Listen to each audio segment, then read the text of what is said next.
That price you're paying at the pump, it might be a result of price gouging. That's an allegation that New Jersey Congressman Frank Pallone is exploring. He sent a letter late last month to 7 of the major oil and gas companies, asking them to reveal documents that could prove they're colluding to profit at a time when inflation's causing financial pain for all of us.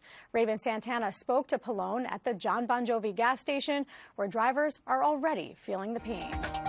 The allegations that prompted this investigation by my Energy and Commerce Committee, where I'm the ranking member, came initially from the Federal Trade Commission. Congressman Frank Pallone, who is ranking member of the U.S. House Energy Commerce Committee, wants to hold big oil companies accountable. He's accusing the CEOs of ExxonMobil, Chevron, BP America, Hess, Shell USA, Devon Energy, and Occidental Petroleum of colluding to drive up gas prices. You know, we are moving towards, or away from fossil fuels, towards renewables, electric vehicles, and all that.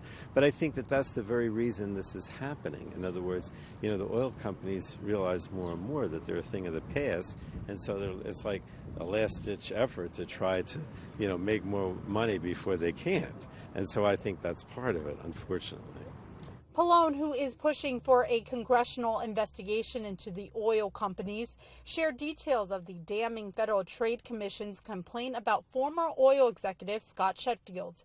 The announcement was made in front of the John Bon Jovi rest stop, where he says price gouging at the pump could occur as families head to and from summer road trips. The Federal Trade Commission, which is the federal agency that deals with antitrust violations, and they specifically mentioned the conduct of former Pioneer Natural Resources CEO Scott Sheffield. And the FTC has alleged that Mr. Sheffield colluded with OPEC, again the cartel, the foreign cartel if you will, and with its membership to artificially increase crude oil prices and gouge Americans at the gas pump. It finds its way into the package delivery, goods and services in our stores, in addition to the prices we're paying to get to and from work, get our families to where they need to be. Pallone was joined by the executive director of the League of Conservation Voters of New Jersey, Ed Potasnik. When there's smoke, there's probably fire. If you don't have anything to hide, why don't you just produce the documents? Potasnik says the goal now is to get the big oil companies in question to release their financial documents. Truth is, today what we're looking at is oil company CEOs are raking in record profits. Last year alone, the oil and gas companies earned $174 billion in profits, all while gas prices were continuing to rise. And it's good that they're coming down a little bit, but it still means, like, we're not opposed to folks making money.